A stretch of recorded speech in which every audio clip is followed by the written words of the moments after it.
while, but I'm back and welcome to another episode of Knock Maths Out the Park. Oh, it feels so good to just do that again. I've missed this, but I'm sorry I've been away so long, and I'm in sporty attire now because I've been at school cross country today, so I'm just taking a little chance now, and I thought I want to do some work on fractions. Fractions, moving into decimals, moving into percentages, and the links between them. So this episode is all about what is a fraction, okay? Now, I'm going to start with this bit of paper here. You can see I put the number 1. This is one piece of paper. This is one whole piece of paper. At the moment, you can see there's no hidden bits. It's just one piece of paper. Now, I could then add another bit of paper. I'd have 2 bits of paper. That'd be 2 whole bits of paper, 3, etc. I could keep on getting more and more and more. But what we can do when we are being mathematicians, we know that we can actually take things and we can divide them, because fractions is all about dividing, splitting things up, and we can split it up in lots of different ways. We can divide that whole bit of paper, take it, clear it. I do this in a smart way. Here we go. Right down the middle. And we've now got 2 bits of paper. And we call those bits halves. So we have got halves. We've got 2 halves of paper. These are no longer whole bits of paper. If I put them back together, those 2 halves make a whole. But at the moment, they are 2 half paper. So I've divided that into 2.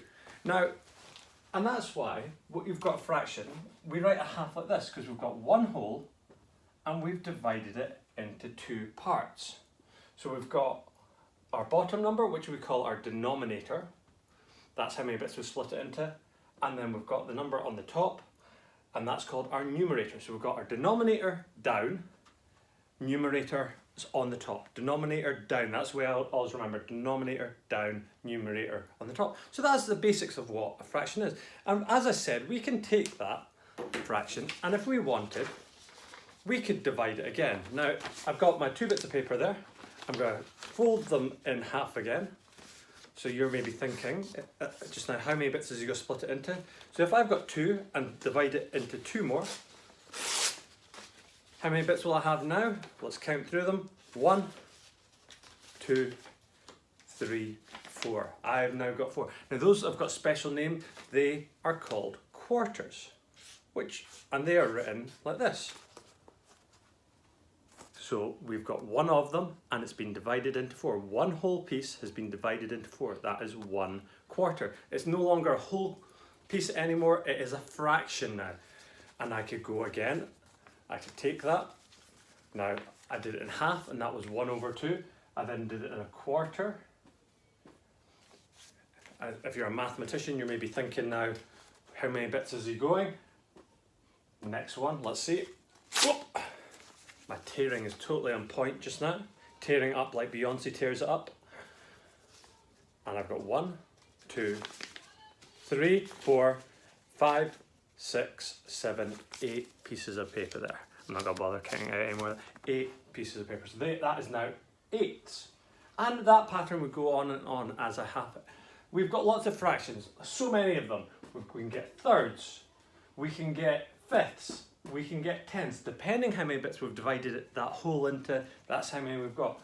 Now I've got 8s here, and if I'm wanting to, these are 8s, so that would be written like this. I'll just put it up here on my board. There's my 8s. Now how many 8s do I have there? I have 2 8s. So if I had a fraction to write, I've got 2 8s. Just like in a test, you can get 2 out of 8. So I'm going to leave it at that. We're going to come back later. We're going to talk about how some fractions are the same as each other, and we're going to knock it out of the park. And hopefully that'll take you one step closer. Oh, it feels so good to do that. To bring you one step closer to becoming the Beyonce of maths. Hit that subscribe button. Hit it over 100 now. I'm now aiming for the 200. Let's make dreams come true. Catch you guys later. Bye-bye.